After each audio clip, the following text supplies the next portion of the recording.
Hey, what's up guys? My name's Brennan Karam. It's my new YouTube channel, Creative Maniacs. Since this is my first post, I thought I'd maybe give you guys a little bit of background about who I am and what to expect. I've been a VFX artist and director for the last 10 years. I grew up making movies. It's what I completely love to do. And the last couple years, I've actually managed to make a living out of it, living in New York and LA. So I thought I'd share my tips and tricks with you guys.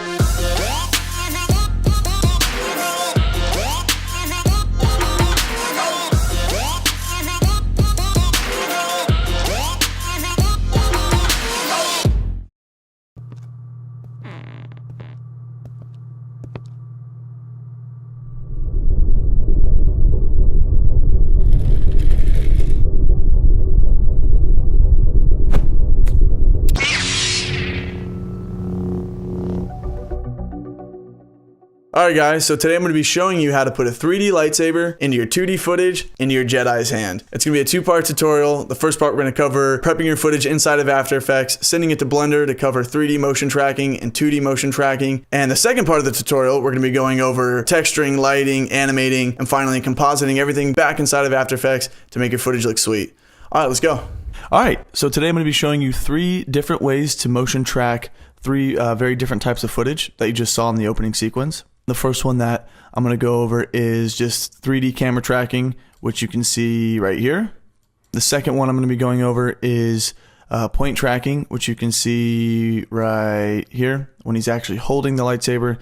And the third one that I'm going to be going over, which actually wasn't in the opening sequence, is this other piece of footage that I have, where I basically just told my brother to swing like a maniac, and I wanted to try and see how realistic and how close I could get just keyframing by hand to get the lightsaber in his hand. I think it turned out pretty cool. Just to show you a quick breakdown of what that looks like coming out of Blender.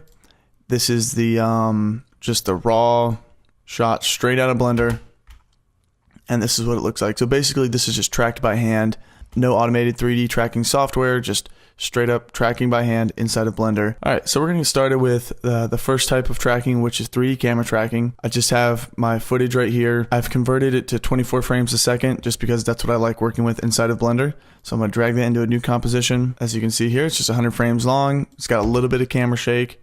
So let's go ahead and send that to Blender. Okay, so our footage is finished exporting out of After Effects. We're here inside of Blender. We're going to go to Motion Tracking tab, and we're going to go ahead and open up our footage. So over here in the Dimensions tab, we're going to make sure that our resolution is 1920 by 1080. And we're going to change our start and end frame to 1 to 100. Make sure we're at 24 frames a second. And we should be good to go over there. Over here, we have to actually specify our camera settings. I'm going to go with the Blackmagic Production Camera 4K because that's what I shot with. You would just choose whatever you shot with, iPhone, Red, GoPro, whatever. It's going to change the sensor size. And then we'll come down to the lens and change that to 18mm because that's what I shot with. And I'm going to turn on the search box for the 3D motion markers. Alright, so over here on the left, we're going to change the motion model to location rotation scale. We're going to click this normalize button. So the next thing to do is to actually add in, tell Blender the points that we want it to track. So we actually have to add in some tracking data here. Now when I shot this footage, I made sure that it was very well lit. I had enough motion tracking data in the scene that I'd be able to, that Blender would be able to pick it up, and so this should work pretty well. Basically, what you do is you just come into a point that you want to track, and you hit Control Click. You can scale up the search area if you want, and basically Blender to do a camera track, it needs at least 8 points, and we're going to do about double that right here, just to get a pretty accurate track.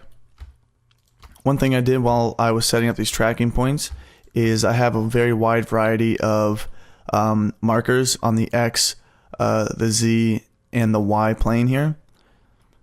That way Blender will just give you an even more accurate camera track. Alright, and there we go. So this looks pretty good. These are all the tracking points that I pretty much had in mind. So what I'm going to do is just select them all. Come over here on the left side and yeah, just hit track forward. Now, you can already see this looks like it's going to be a pretty good track. I mean, you could scrub through and see that these points don't really move much. And we're ready to solve. So let's come over to Solve tab, and we're just going to click Solve Camera. And yeah, the solve error is 0.068. That's incredibly good. Usually anything under a 1 is considered good depending on your footage, and we're at 0.06. So we know that we're going to get a perfect track. Okay, the next thing we need to do is set up a tracking scene. So just click Set Up Tracking Scene. Then we're going to click on the geometry, 3D markers to mesh, link empty to track, and we're going to click right here where we think we're going to put the lightsaber. I'm going to select these 2 points, and I'm going to hit Apply Scale. Okay, so we'll go back to default, and if you see here, these are all of our tracking points. And if I jump into the camera, just hide this. See if we can play this. Yep, you can see that all of our points are perfectly tracked to the table. And yeah, we've got a pretty good looking scene here. So whenever I am motion tracking any scene, whether it's 2D, 3D, what I'll do is I'll set up my track, get the camera right, and then I'll actually export a test just to see if everything is looking good. So that's what I'm going to do now, just show you guys how to set up a quick test. And I'm actually going to import a lightsaber that I downloaded off of blendswap.com. I'll include the link below. Okay, so I've imported my lightsaber. We're going to zero out everything on the lightsaber. We're basically now just rotating it to make it look like it's on the table. If we were to go into our camera view now, you can see that's way too big. Let's see. Scale it down, move it around. All right, cool. That looks about right, just for a good test. All right, now if we press play, you'll see that it looks like we've got a lightsaber in the scene, and yeah, it looks pretty good. Before I export, there's actually something I want to mention. If we were to go and just render a frame right now, press F12 and render it, it's going to first render what looks like nothing, then it's going to render your object, and then it's going to render this. And it took me a little while to figure this out, but basically what Blender's doing is it's taking the alpha channel, it's taking your object, and then it's compositing it back on to your original footage.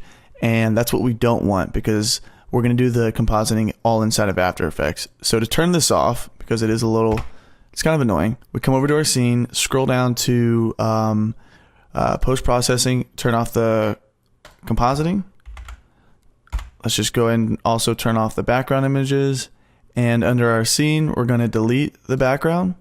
And just make sure that under our scene, we have the lightsaber moved to the first layer. And then we're just going to render this top layer. Now if we hop back to our camera, press F12, there we go. There's our lightsaber. And now we can export a track. And let me just show you real quick the settings that I use just to do a test render. I'm going to make sure my transparent is on. We don't need any motion blur for this. 1 to 100. Let's see, and let's just turn down the sampling to 32. And choose where to save it, and then I'll see you back inside of After Effects. Okay, so we're back in After Effects. Blender finished rendering everything out, and if we press play, we have our lightsaber perfectly tracked to the table. Awesome. Alright, so before we jump into the next type of tracking, I actually want to show you what a bad piece of footage looks like, something that's not going to track very well. I'm going to go ahead and drag bad track into a new composition, and I'm just going to scrub through. So as you can see here, there's not that much data for Blender to pick up on tracking. I actually only put 4 tracking points down. There's a huge reflection right in the middle. Everything is too dark. There's a lot of grain, and all we have on these objects are reflective highlights, and Blender's not going to do a very good job picking this up. Let me actually show you what it looks like inside of Blender, just so you know what a bad track does look like. Okay, so I have the footage loaded up in Blender. I'm just going to go ahead and choose my Blackmagic production camera, choose my lens, and I'm going to just pick a few points real quick to try to see if Blender can track this. Okay, so it's done tracking. Let's go back to frame 1 and hit, let's try to solve this camera. And there you go. The solve error is 38.5. I know the best I actually ever got this footage down to was about like a 2.5, something like that. But as you can see, our first time, the error is way too high, and this footage just isn't going to work. Okay, so the next type of tracking I'm going to show you is point tracking. I'm going to drag my footage into a new composition, and as you can see here, we just have our actor holding a tripod leg, and we need to put the lightsaber in his hand. So I'm going to export this from After Effects, and I'll see you back in Blender. Okay, so everything finished rendering out of After Effects. We're going to open up Blender and just go to the motion tracking tab again. We're going to go to open. So same thing, it's 1920 by 1080. It's 24 frames per second, and it's actually 120 frames. We're just going to specify our camera and our lens, and I'm going to turn on the search box right here. Okay, so this tracking is a little bit different. It's actually pretty cool because we don't need to solve the camera. We actually just need to solve the data of this tripod leg. Now, the reason this gets a little tricky is because if you actually notice, he's holding the tripod, he's gripping it at the bottom, so it's much more firm. He's got a better grasp on it right here. But at the top of the tripod leg, it's kind of wiggling and swaying and almost looks like it's bending and warping a little bit. It's kind of like when you take a pencil and you wave it really fast and it almost looks like rubber. So in order to track this properly, we need to track 2 points. We need to track this top point, and we also need to track this bottom point right here. So back in Blender, in order to do that, we're just going to come over here, and we actually just need the location, and we're going to control click right here, scale this up a little bit, and we're just going to track forward. Okay, let's go back, and now we're going to track backwards. Blender's going to try its best, and then it's going to fall off a little bit. So from here, we just go frame by frame. And let's see, we can scale this up and see if Blender will track back. It might give it a couple frames. Let's see. And I'm actually going to stop this right at, we'll do frame 10, and I'll show you why in just 1 second. All right, let's move forward and let's get the second point here. Control click, track forward. Okay, and let's see, and track backwards. Let's see here. Now this is basically just a guessing game, trying to get the point as close to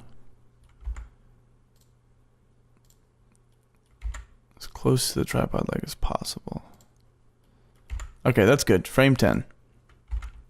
I guess it should actually be right there. Alright, so basically we have 2 points here, and when we bring in our lightsaber, we need to connect 2 points of the lightsaber to these 2 points. And now we just need to turn these 2 tracking points into actual 3D data. So the first thing I'm going to do is select my top one, come over here to reconstruction, link empty to track, select the bottom one, do the same thing, and I'm going to go back to default. And now you can see, I'm going to just delete the default stuff. Now you can see we have 2 empties that if we play are perfectly attached to those 2 points on the lightsaber. And what's also cool about this is we can take our camera, we could zero it out,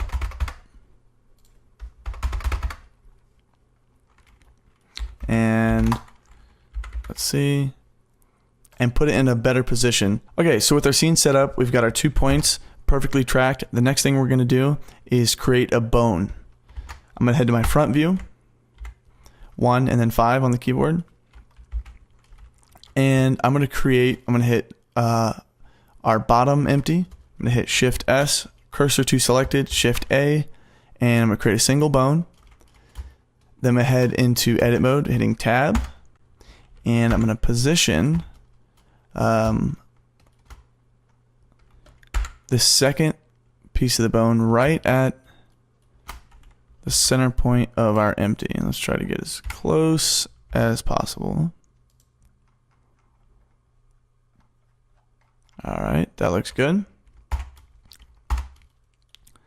Now I'm going to take our bone, select the bone first, then the bottom empty, hit Control P to object.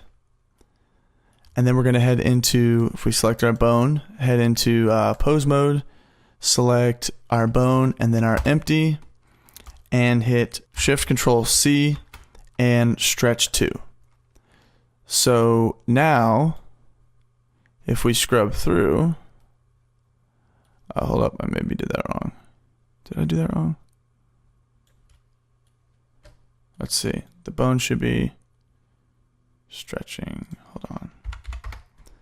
Let me head pose mode. Maybe this, shift control C, stretch to. There we go. Okay, so we can go back to object mode. Okay. All right, so now if we scrub through, there we go. You see that this top point right here moves and stretches to the center point of this empty here. Awesome. So if we were to scrub through, we can bring in our footage just to check. Movie clip, camera view, and point tracking. And there we go. Check that out. That looks pretty cool. Alright, so this looks great. Now the next thing we're going to do is just add in our lightsaber. We're going to append, and here it is, my lightsaber. Okay, so from here it's basically just trying to line it up with your footage and, you know, make it look like it actually matches in the scene. Let's see here. That looks pretty good actually. It's a pretty good size, pretty good location. But there is one problem that I notice. And the problem is, if you see here, we have the bone goes from here to here, but the lightsaber is actually lower. And that's because he held the tripod leg just a little too high. I should have told him to have some of this tripod leg actually peeking out at the bottom, because that's, you know, actually how you hold a lightsaber. But that's all right. We can actually account for that. What we're going to do now is just attach the bone or the lightsaber to the bone. And what we're going to do is click on this lightsaber, click on the bone, and hit Control P and with envelope weights. So now what you'll see is as this lightsaber moves, or as the bone moves, you know, so does the lightsaber, and it actually starts to bend. Now the only problem is if I scrub through, you'll get this right here.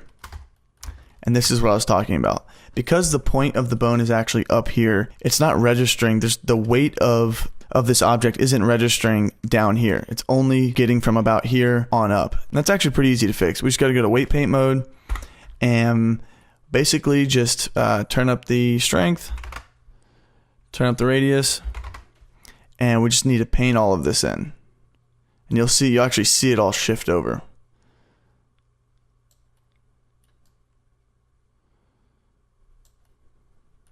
All right, that looks pretty cool. Let's head back to object mode and check this out. Now as it moves, no issues. And you can actually see the lightsaber. You can see it moving perfectly. Look at that. Watch as the stick moves. So does the lightsaber.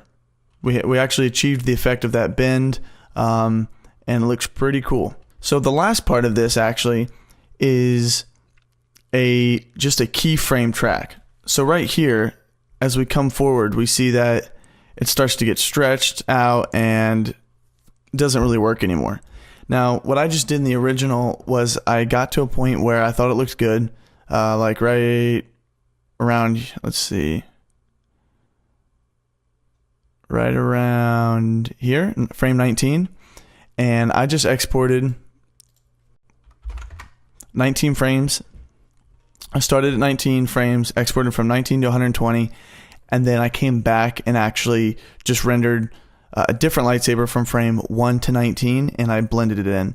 Let me just show you real quick how to do that. So I'm going to render out a test real quick. Let's do cycles. Okay, just choose a place to save it, and I'll see you back in After Effects.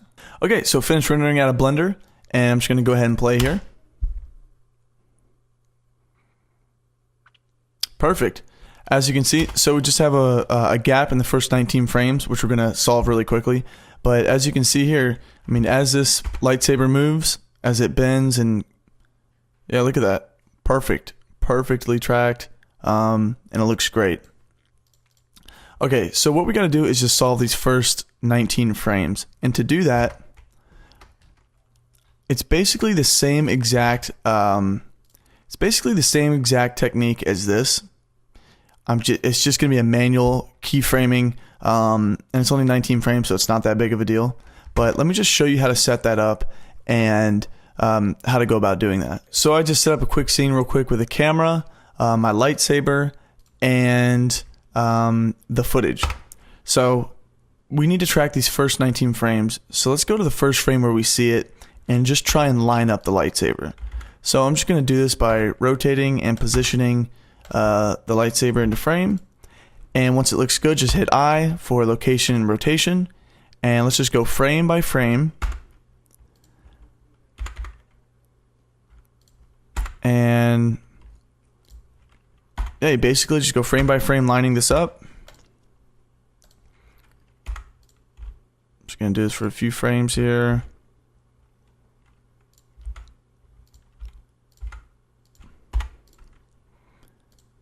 And we really just need to get to frame 19. So let's just try and do that real quick.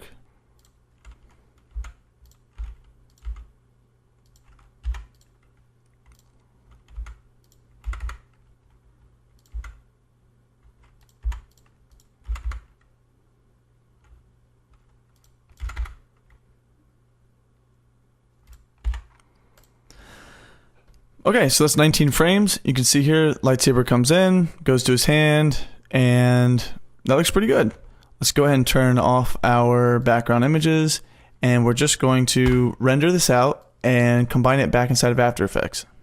Okay, so we're back inside of After Effects. You can see here I have my first 19 frames right here on the bottom, and the rest of the frames right here on top. And if I press play, perfect. Seamlessly, you can't even tell that those are two lightsabers. They fit perfectly, and you can even add a little bit of motion blur to just really sell the effect. But yeah, that looks pretty cool. So the last part of this tutorial is basically the exact same thing that I just showed you, just manually keyframing the lightsaber in his hand. And the last shot that I showed you, this was just 38 frames long.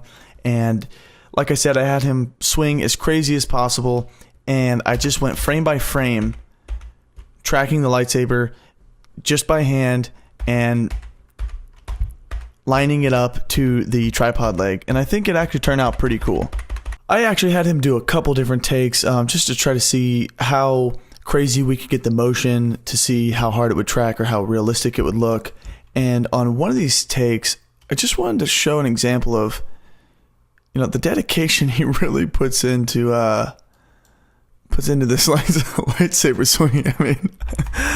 I mean, at one point, come on. If that's not a Jedi, I don't know what is. Alright guys, that's actually it for the tracking episode. This Thursday I'll be releasing the next episode where I actually go over reflection, shadow, lighting, color correction, animation, and exporting multiple layers. I'm going to be rendering out different passes of the shadow, ambient occlusion, and the reflection that you can see here on the table here. And the final thing I'll be showing is how to clean up the tracking markers off the table, add a little bit of dust to make it look a bit more cinematic, and how to get some glowing interaction from the lightsaber, from the actual saber core part of it to the handle, and how to show some of that light blinking onto his face. Alright, that's part 1, motion tracking in Blender. Hope you guys liked my first YouTube video. Be sure to check out part 2 where we cover lighting and texturing and animating, just, you know, everything that makes this look really cool. Also, like, comment, subscribe, and let me know what you guys want to see in the future. Peace out.